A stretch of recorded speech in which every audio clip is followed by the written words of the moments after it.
Hey, welcome to our explainer. So look, something pretty incredible is happening all around the world.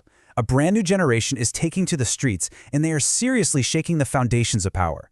Today, we're diving into the story of what's being called the Gen Z Revolt. Let's get right into it. And it all boils down to this one huge question. Why? Why are young people suddenly toppling governments from one continent to the next? I mean, what is fueling this incredible global wave of protest?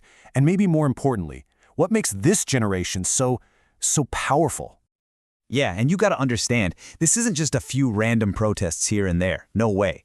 What we're seeing is a totally connected phenomenon spreading across multiple continents.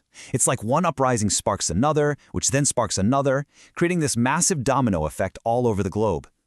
And who's at the heart of all this? Well, it's Gen Z. Now think about this. They're the first generation of true digital natives. They've never known a world without the internet. That means they're hyper-connected, they're incredibly informed, and, as we're about to find out, they are absolute masters at getting people organized and out on the streets. Okay, so what's actually the fuel for this fire?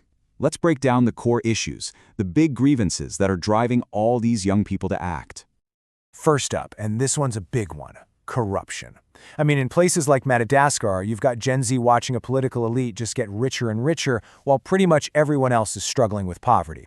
And they're done with it. They've had enough of a system that's so clearly rigged for the people at the top. All right, next you've got nepotism. This isn't new, but the way it's being exposed is. In Nepal and Sri Lanka, you had these hashtags, hashtag Nepo kids, hashtag Nepo babies. They just went completely viral. Why?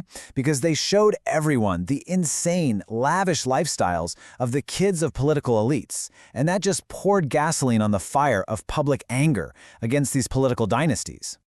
And then you add this on top of everything else, just crushing unemployment. Take Bangladesh, for example. There's this massive lack of economic opportunity, which, you can imagine, leads to huge discontent. I mean, think about it. When you do everything right, you get an education, and you still can't find a job, well, pretty soon the whole political system starts to look like the real problem. And finally, there's this trend of rising authoritarianism. And here's the thing. When governments try to silence people, like when Nepal bans social media, it just doesn't work on this generation. Actually, it does the opposite. For a generation that lives online, banning their main platform for speaking out and organizing, well, that's not just censorship. That's like a declaration of war. So when you lay it all out like this, you start to see the pattern, right? You've got authoritarianism in Bangladesh, the elites getting rich in Madagascar, those viral hashtags in Nepal. These aren't just separate, unrelated issues. No, they're all symptoms of the exact same disease. Broken systems that have completely failed their youngest generation. And the one thing that connects all of these movements is how they're getting organized. See, for Gen Z, social media isn't just for memes and dancing videos. It is the modern political arena. It's the tool they use to get around state-controlled news, to organize a massive protest in just a few hours, and to build this incredible sense of solidarity with people just like them all over the world. And make no mistake, this digital organizing is having a huge impact in the real world. But here's where it gets really interesting. As we're about to see, there's a deep, kind of profound irony sitting right at the heart of their biggest wins.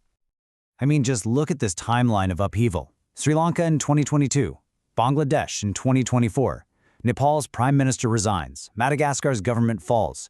We're talking country after country where the government has literally been toppled. These are not small-scale protests.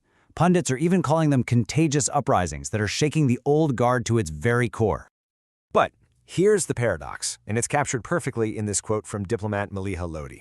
After all these huge, incredible victories, she says, none of the outcomes have brought a fundamental break from the status quo. And that, right there, is the central, massive challenge they're all facing. And this really breaks down the problem perfectly. So what's changing? The leaders, the faces at the top. But what's staying the same? Pretty much everything else. The deep-rooted power structures, the systemic corruption, the inequality, all that stuff often remains completely untouched. You see, these movements are absolutely brilliant at tearing things down. But the really hard part, building a new political system to replace the old one, that's a challenge they're still figuring out. They've created instability, for sure, but they haven't achieved a real transformation, at least not yet. And the ripple effects of all this are just huge and widespread. For one, the military often steps in during the chaos, like we saw in Madagascar. Some governments try to get ahead of it, like in Morocco, where they offered up some policy changes to try and calm things down. And this energy, it fuels global solidarity movements too.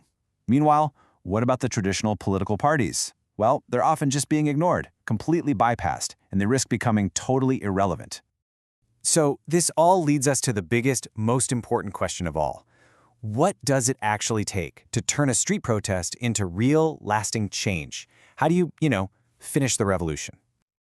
Well, the path forward seems to demand some pretty clear answers. That means governments that are actually accountable, so they can fight the corruption that makes everyone so angry. It means a total political renewal, one that's based on what you know, not who you know, to finally get past the whole #NepoBabies thing. It means real economic reforms that create actual jobs for young people. It means governments need to start talking with their youth, not just cracking down on them.